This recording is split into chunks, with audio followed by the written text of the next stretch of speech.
What is going on, all you PokeTubers out there? It's me, Majority, out here today to talk about all things Pokemon, specifically in the modern era. November 2024.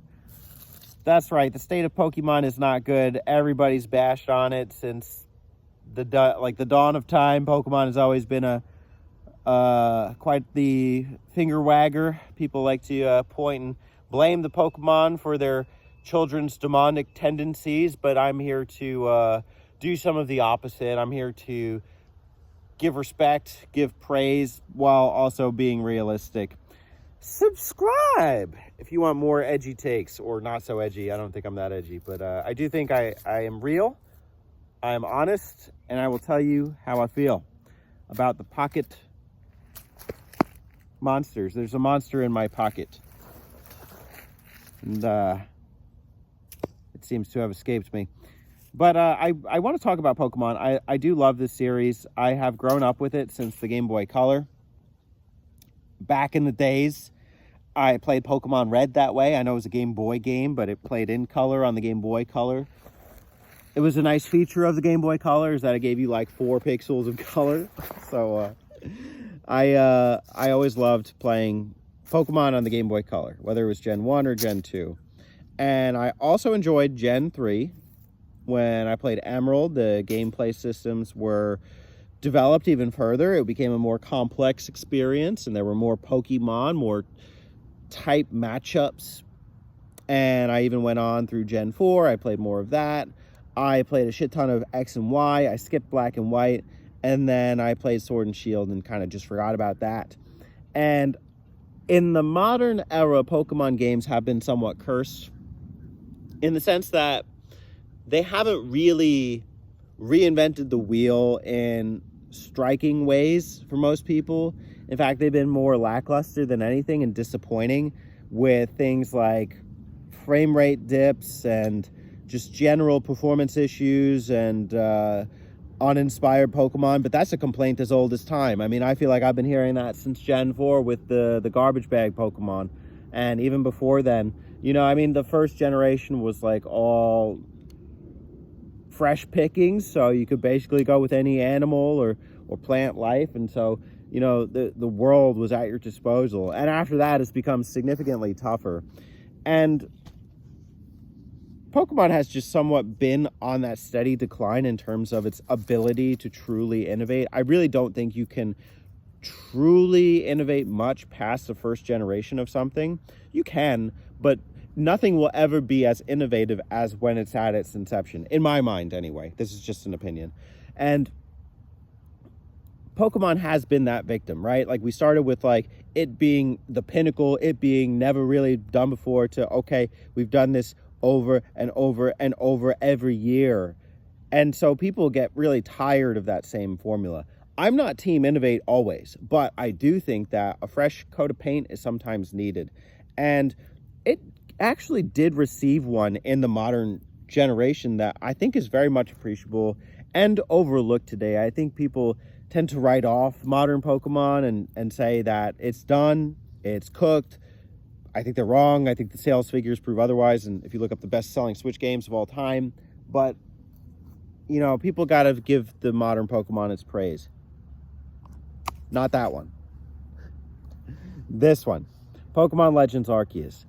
Oh, this was so good, and people still shit on it. People still shit on it. They said things like its performance was not good, and it had good ideas, but it ran terribly.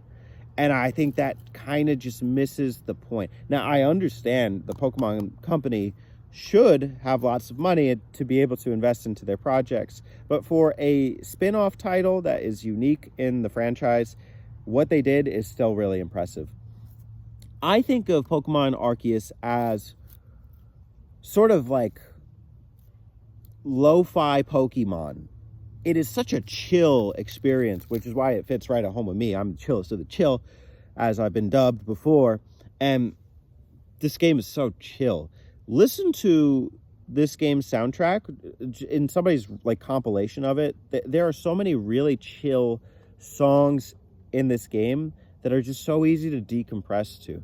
I normally play games while I'm listening to like a podcast or an audiobook or something, but not this one. This one, I would just put the soundtrack on the TV and I would be fully immersed into this experience. And I know I'm talking a lot about the soundtrack, but the soundtrack is representative of the overall experience, which is immersing yourself into a world of Pokemon, which to me, if we're going back to the stick analogy, is where it was at its peak. You were totally immersed in the Kanto region and the Johto region. In this one, it's the Sinnoh region, which is Gen 4. And I argue that this does that better than Gen 4 ever did. Because you're going to the roots, you're going to the origins. It's prehistoric Pokemon. It's back when they used to write things on papyrus in their Pokédex.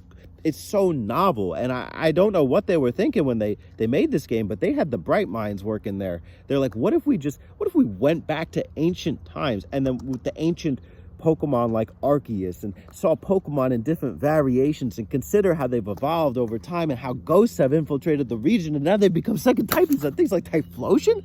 What? It's so cool.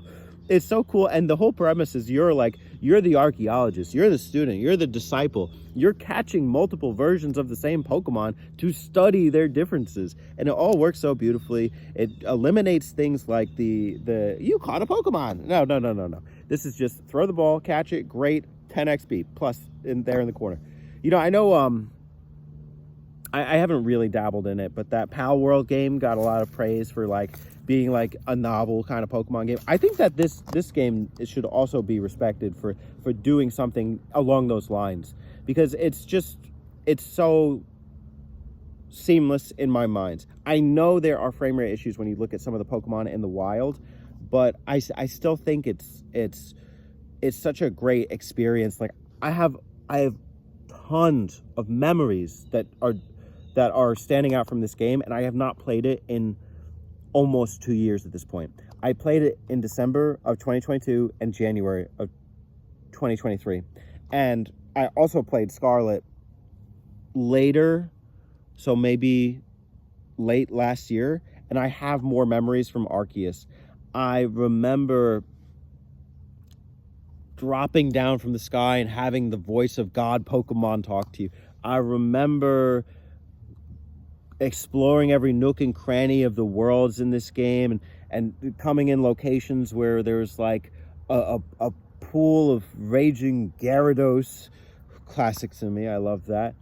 I remember some hordes of Pokemon appearing. I remember fighting in these real-time active battles with like these alpha Pokemon. I remember soaring, gliding down a mountain. I remember so much, and I love this game so much that I actually completed the Pokédex, which is something that can be done natively within the game. There's no real like trades, like connecting with other people, so you know, like a lot of the experience is just here for you. You don't have to have separate Pokemon games, and I really wish more Pokemon games were like that, because I felt so accomplished by the end. Obviously, I didn't do every challenge for every single Pokemon, like catch 5 times, have it use Thunderfang 30 times or whatever. But I did catch every Pokemon, and I had a blast doing it, and I would do it again. And I really recommend it. To me, it sounds like hyperbole, but it really is my truth, and this, to me, is the only modern Pokemon game that matters.